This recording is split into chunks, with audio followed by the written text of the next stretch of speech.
প্রিয় পঞ্চম শ্রেণীর শিক্ষার্থী বন্ধুরা, তোমাদের সকলকে আমার চ্যানেলে স্বাগত জানাই। আশা করছি তোমরা সকলে খুব ভালো আছো। আজকে আমি তোমাদের যে পাতাবাহার বই রয়েছে সেই বইয়ের গল্প বোকা কুমিরের কথা, যেটি লিখেছেন উপেন্দ্র কিশোর রায়চৌধুরী, আমি তোমাদের এই গল্পের যে হাতে কলমে অর্থাৎ যে অনুশীলনী প্রশ্নগুলো রয়েছে তার উত্তরপত্র আমি দেখিয়ে দিচ্ছি। আশা করছি তোমাদের উপকারে আসবে। ইতিমধ্যে যারা চ্যানেলটিকে সাবস্ক্রাইব করে নিয়েছো তাদের সকলকে অসংখ্য ধন্যবাদ জানাই, আর যারা নতুন দেখছো তারাও চ্যানেলটিকে সাবস্ক্রাইব করে নিয়ে সাথে থেকো। চলো তাহলে শুরু করি। দেখো, একের দাগের বলা আছে নিচের প্রশ্নগুলির উত্তর নিজের ভাষায় লেখো। 1.1 দেখো, তোমার জানা কয়েকটি উভচর প্রাণীর নাম লেখো।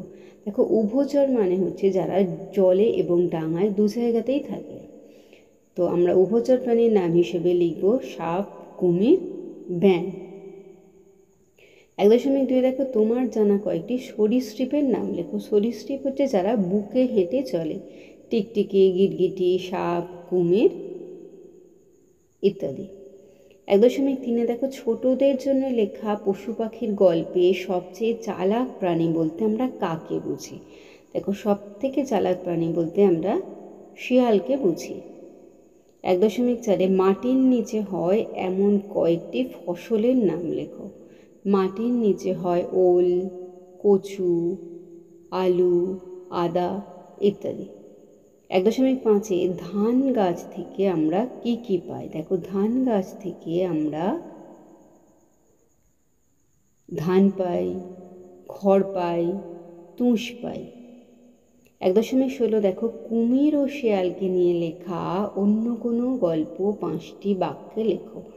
দেখো, কুমির ও শেয়ালকে নিয়ে আমি তোমাদের দুটো গল্প বলছি, তোমাদের যার যেটা ভালো লাগবে তোমরা সেটা খাতাতে লিখবে। দেখো, প্রথমে যে গল্পটা বলবো সেই গল্পের নাম হচ্ছে লোভী শেয়াল। এক শেয়াল আর কুমিরের মধ্যে বন্ধুত্ব ছিল। কুমির জলে থাকতো আর শেয়াল ডাঙাতে থাকতো। তো শেয়াল একদিন কুমিরের কাছে গিয়ে বলছে, কুমির ভাই, আমি তো ডাঙাতে কোনো খাবার খুঁজে পাচ্ছি না, তুমি যদি আমাকে জল থেকে কিছু মাছ তুলে দাও তাহলে আমি খেতে পারি। বলে এইভাবে কুমির বলল, আচ্ছা ঠিক আছে, বলে মাছ দিয়েছে অনেকগুলো, সেটা শেয়াল খেয়ে চলে গেছে। পরের দিন এসে আবার শেয়াল একইভাবে কুমিরের থেকেও এইভাবে জল থেকে মাছ কুমির তুলে দিচ্ছে, শেয়াল খাচ্ছে। এরকম করে করে অনেক দিন হলো। এইবার একদিন কুমির বলছে যে, ভাই, আমি তো তোমাকে প্রতিদিনই এখান থেকে মাছ তুলে দিচ্ছি, আমার খাবারগুলো তোমাকে দিচ্ছি, তো তুমি তাহলে তোমার খাবার বা তোমার শিকারকে তো কোনোদিন তাহলে আমাকে দাও না। এই কথা শুনে শেয়াল খুব রাগ করে, কিন্তু রাগটা প্রকাশ না করে বলে, ঠিক আছে, আমি তোমাকে আমার কোনো খাবার তাহলে দেবো, বলে আস্তে আস্তে চলে যায় এবং ভাবে যে কুমিরকে কিভাবে বিপদে ফেলা যায়। ভাবতে ভাবতে সে যখন আসে দেখে যে মাঠের মাঝখানে একটা ছোট্ট ছাগলছানা ঘাস খাচ্ছে। শেয়াল বুঝতে পারে যে এ নিশ্চয়ই পথ হারিয়েছে বা বাবা মাকে না জানিয়ে এখানে চলে এসেছে। তখন সেই শেয়াল ছাগলছানাটার কাছে যায় এবং গিয়ে ছাগলছানাকে বলে যে, তোমার মামা তোমাকে যেতে বলেছে। তখন ছাগলছানা অবাক হয়ে থাকে যে, আমি তো আপনাকে চিনি না, আর আমার মামা আছে বলেও তো আমি জানি না। তখন শেয়াল বলছে, তোমার মাকে আমি খুব ভালো চিনি, মানে বুদ্ধি খাটিয়ে বলছে যে তোমার মাকে, তোমার মায়ের দুটো শিং আছে, দাড়ি আছে, 4টে পা আছে, তার মানে কি? ছাগলছানাটাকে দেখছে, দেখে থেকে সেই মতো বলছে। ছাগলছানা বলছে, হ্যাঁ তাই তো, এরকমই তো আমার মা। তাহলে ঠিক আছে, কোথায় আমার মামা আছে বলো। তখন বলছে যে চলো, বলে ওই জলের কাছে নিয়ে গেছে। কুমিরকে ডেকেছে। ডাকার পরে তখন ছাগলছানাকে বলছে, এই কুমিরটা তোমাকে জল থেকে ওপারে নিয়ে যাবে, ওর পিঠে চেপে পড়ো, ওপারে নিয়ে গিয়ে তোমার মামা ওপারে আছে, তোমার সঙ্গে দেখা করিয়ে দেবে। বলে ছাগলছানাটাকে কুমিরের পিঠে চাপিয়ে দিয়েছে, আর মাঝ নদীতে নিয়ে গিয়ে ছাগলছানাটাকে কুমির পিঠ থেকে জলে নামিয়ে দিয়ে তখন তাকে খেয়ে নিয়েছে। নিয়ে এবার শিয়ালের কাছে এসেছে, শিয়াল ডাঙাতে দাঁড়িয়ে আছে। শিয়াল বলছে, তোমার খাবার তো তুমি পেয়ে গেলে, তাহলে এক কাজ করে এবার আমাকে মাছ ধরে দাও। তখন কুমির বলছে, আজকে ছাগলছানাটা খেয়ে আমি খুব ক্লান্ত হয়ে পড়েছি, আজকে আমি আর তোমাকে খাবার দিতে পারছি না, তুমি অন্য দিন এসো। বলে রাগেতে শিয়াল চলে গেছে। সে মনে মনে ভাবছে কুমিরকে কিভাবে জব্দ করা যায়। চলে গেছে। আবার পরের দিন এসেছে যখন, তখন কুমির বলছে, দেখো জলেতে তো আর মাছ নেই, দিতে পারছি না আমি তোমাকে, তুমি পরে এসো। শিয়াল এবার দেখছে যে ঠিক আছে, কুমির আমার সঙ্গে লড়াই করতে চাইছো, তো দেখো তোমাকে কেমন বিপদে ফেলি। তখন ভাবছে যে যে ছাগল ছানাটাকে কুমির খেয়েছে নিশ্চয়ই তার মা বাবা তাকে খুঁজতে আসবে। তখন সেইখানে গিয়ে দেখছে যে মাঠের মাঝখানে আবার একটা বড় ছাগল আসছে। তখন শেয়াল গিয়ে তার সঙ্গে কথা বলেছে যে তোমার কি ছোট বাচ্চা ছাগল ছানাটাকে খুঁজছো? তখন বড় ছাগলটা বলছে হ্যাঁ হ্যাঁ, বলছে ওই কুমিরটা তোমার ছাগল ছানাকে খেয়েছে, চলো তাহলে কুমিরটাকেই বুদ্ধি করে ডাঙায় তুলি। শেয়াল ভাবছে যে যদি জলে থাকে কুমির তাহলে তো আমি তার প্রতিশোধ নিতে পারবো না, তাহলে ওকে আমি ডাঙাতে তুলি। এই ভেবে কী করেছে, ডাঙাতে ওকে তোলার জন্য গিয়ে ছাগলছানাকে বলেছে যে কুমির তোমার বাচ্চাকে খেয়েছে, তাহলে তুমি কুমিরটাকে শেষ করে দেবে, তোমার ওই শিং দিয়ে পেট ফুটো করে দেবে। ছাগলছানা বলছে ঠিক আছে, বলছে তুমি এই গাছের আড়ালে থাকো, আমি কুমিরকে ডাঙায় তুলে আনি। বলে তখন শেয়াল কী করেছে, কুমিরের কাছে গিয়ে বলছে ভাই আমি একটা খুব বড় শিকার পেয়েছি, একা খেতে পারবো না, চলো তুমি ডাঙায় এসো, দুজনে মিলে খাবো। বলে তখন তাকে নিয়ে গেছে। সেই ছাগলছানাটা তখন পাশ থেকে বেরিয়ে এসেছে, এসে কুমিরের পেট ফুটো করে দিয়েছে, কুমির মারা গেছে। মানে এইভাবে শেয়াল বলল যে আমার সঙ্গে তুমি লড়াই করতে চেয়েছিলে, দেখো কেমন শোধ নিলাম, তুমি এইখানেই মরে পড়ে থাকো, বলে শেয়াল সেখান থেকে পালিয়ে গেল। এই যে গল্পটা আমি বললাম এইটা তোমরা ছোটো করে লিখে নিতে পারো। বা আরেকটা গল্প আছে যেটা হচ্ছে শেয়াল পণ্ডিতের পাঠশালা। মানে শেয়াল কী করেছে, কুমিরের 7টা ছানাকে নিয়ে বা বাচ্চাকে নিয়ে পাঠশালা খুলেছে এবং প্রতিদিন একটাকে খেয়েই নেয়, একটা একটা করে খেতে থাকে। এবার যখন কুমির দেখতে আসে যে তার ছেলেগুলো কেমন পড়াশোনা করেছে, তখন গর্ত থেকে শেয়াল একটা বাচ্চাকেই 7বার দেখায়, আর কুমিরভাবে ভালো পড়াশোনা করছে বলে চলে যায়।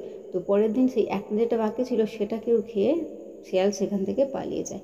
পরে কুমির আসে, এসে দেখে হাড়গোড় পড়ে আছে, তখন বুঝতে পারে যে বাচ্চাগুলোকে খেয়ে নিচ্ছে। কিন্তু এবার এরপরে কী বলো তো, বিভিন্ন সময়ে কুমির চেষ্টা করে যে শেয়ালকে কী করে শাস্তি দেওয়া যায়, কিন্তু কোনোভাবেই কিন্তু আর শেয়ালের সঙ্গে বুদ্ধিতে সে পেরে ওঠে না। তো এই দুটো গল্পের মধ্যে তোমাদের যেটা ভালো লাগবে সেটা তোমরা লিখে নিও। এরপরে আমরা চলে যাব 2-এর দাগে। দেখো 2-এর দাগের বলা হচ্ছে ক স্তম্ভের সঙ্গে খ স্তম্ভ মিলিয়ে লেখো। ক স্তম্ভে রয়েছে কুমির, শিয়াল, আলু, আখ, গরু, আর খ স্তম্ভে জঙ্গল, নদী, ক্ষেত, খড়, চিনি।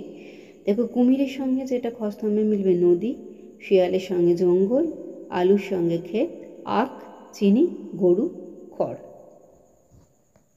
3-এর দাগে বলা হয়েছে দেখো গল্পের ঘটনাক্রম সাজিয়ে লেখো। চলো আমি আগে পড়ে দিই পুরোটা, তারপর কোনটার পর কোনটা হচ্ছে তোমাদের আমি বলে দেব।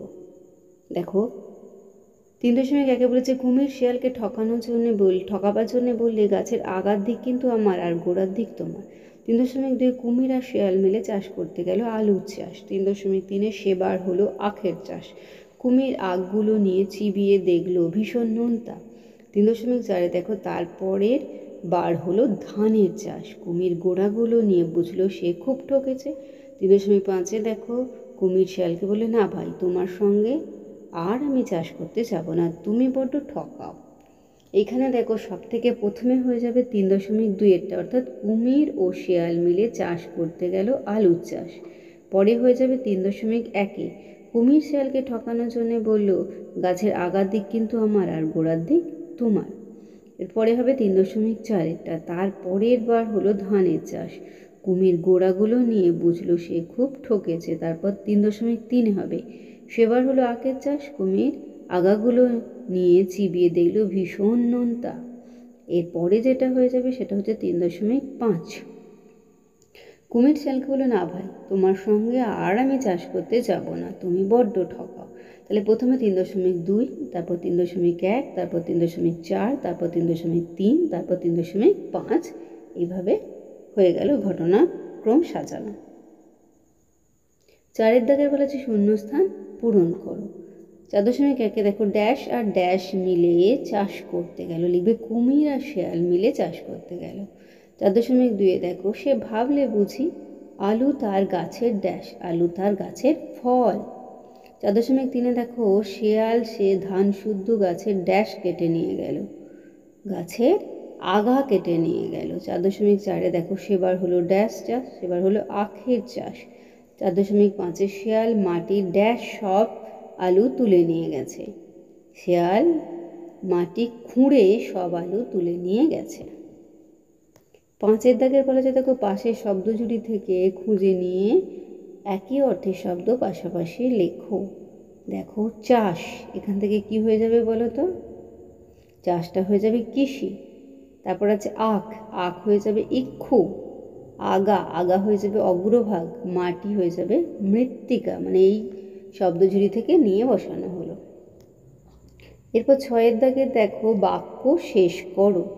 6.1 দেখো বোকা কুমিরের কথা গল্পটি পড়ে কুমিরটিকে আমার মনে হয়েছে সে ড্যাশ। শূন্যস্থানে লিখবে বোকা। 6.2 গল্পে শেয়ালটি আসলে খুব ড্যাশ, শেয়ালটি আসলে খুব চালাক। 6.3 কুমির গল্পে মোট ড্যাশ বার ঠকেছে, এটা হবে 3 বার ঠকেছে। প্রথমবার সে ঠকে গেছে কেননা ড্যাশ, কেননা আলু থাকে মাটির নিচে। দ্বিতীয়বার তার ঠকে যাওয়ার কারণ হলো, এখানে লিখবে ধান গাছের গোড়ায় জন্মায় না। তারপরের বার শূন্যস্থানে লিখবে আখ গাছের কোন অংশ আমরা ফসল হিসেবে গ্রহণ করি তা না জানার জন্য সে ঠকে গেছে। এরপরে 6.4 দেখো শিয়াল বারবার লাভবান হয়েছে, কারণ কি? লিখবে যে কুমির ছিল বড্ড বোকা। 7টা বলা হয়েছে দেখো নিচে দাগ দেওয়া শব্দগুলি কোনটি কি জাতীয় শব্দ লেখো। 7.1 দেখো কুমির আর শেয়াল মিলে চাষ করতে গেল, এখানে চাষটা হয়ে যাবে বিশেষ্য। সে ভাবলো, 7.2 দেখো সে ভাবলো বুঝি আলু তার গাছের ফল, সেটা হয়ে যাবে সর্বনাম। 7.3 আচ্ছা আসছে বার দেখবো, দেখবোটা হয়েছে ক্রিয়াপদ। 7.4 ভেবেছে মাটি খুঁড়ে সব ধান বার করে নেবে, ধান হচ্ছে বিশেষ্য, নেবে হচ্ছে ক্রিয়াপদ। 7.5 দেখো এবারে আমাকে গোড়ার দিক দিতে হবে, আমাকেটা হয়ে যাচ্ছে সর্বনাম আর গোড়ার হয়ে যাচ্ছে বিশেষণ। 8 দাগের দেখো ঠিক বাক্যটির পাশে টিক চিহ্ন মানে রাইট চিহ্ন দাও, আর ভুল বাক্যের পাশে ক্রস বা কাটা চিহ্ন দাও। 8.1 দেখো গল্পে কুমিরটি অত্যন্ত চালাক চতুর ছিল, এটা তোমরা সবাই জানো যে এটা কীভাবে ভুল, তার মানে এটা কাটা চিহ্ন দেবে। 8.2 কুমিরটি চেয়েছিল শেয়ালকে সে ঠকাবে, এটা ঠিক, মানে টিক চিহ্ন বা রাইট চিহ্ন দেবে। 8.3 আলু চাষে গোড়ার দিক পাওয়ায় শেয়াল ঠকে গেল, এটা কাটা চিহ্ন দেবে।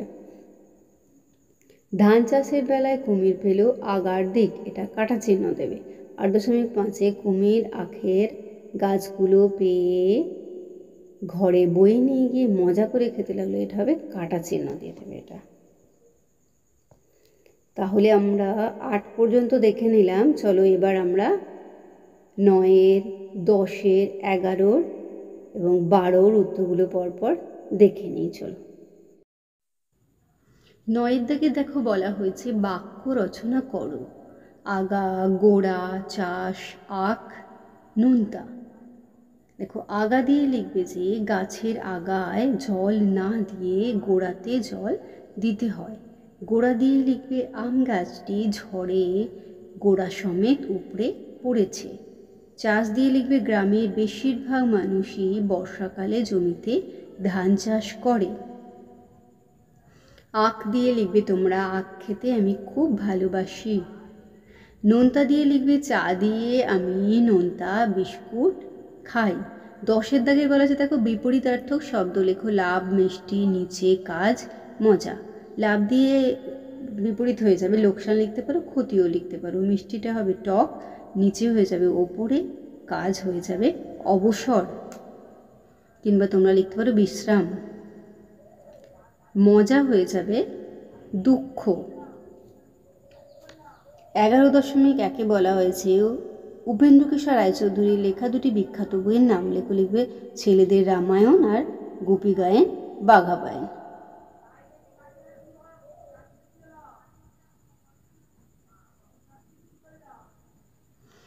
11.2 দেখো তিনি ছোটদের জন্য কোন পত্রিকা বের করতেন।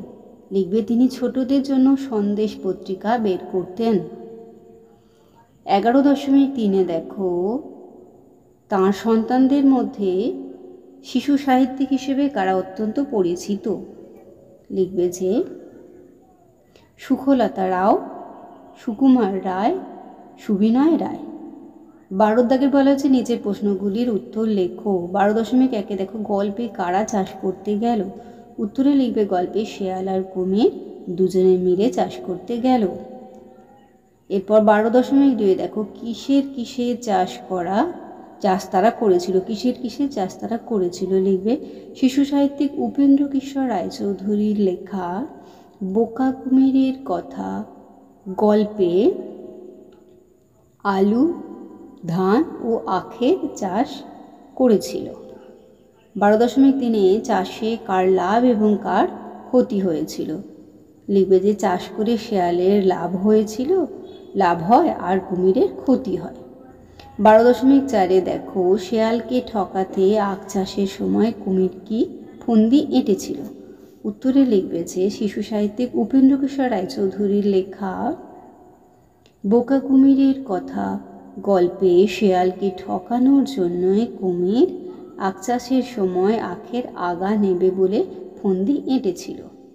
দেখো 12.5 বলা হয়েছে বোকা কুমিরের কথা গল্পে কুমিরটা শেয়ালকে তুমি বড্ড ঠকাও বলে দোষ দিলেও আসলে সে নিজের নির্বুদ্ধিতার জন্য বারবার ঠকে গিয়েছে। গল্পটি পড়ে তোমার যদি এমন মনে হয় তবে কেন এমন মনে হলো তা বোঝাতে গল্প থেকে 3টি বাক্য খুঁজে নিয়ে লেখো। এখানে দেখো লিখবে যে যখন আলু চাষ হলো কুমির তখন সব গাছের আগা কেটে নিয়ে বাড়ি গেল, এটা একটা। 2 নম্বরে লিখবে যে যখন ধান চাষ হলো তখন কুমির ভেবেছে যে মাটি খুঁড়ে সব ধান সে বার করে নেবে, তাই সে গোড়া নিয়েছিল।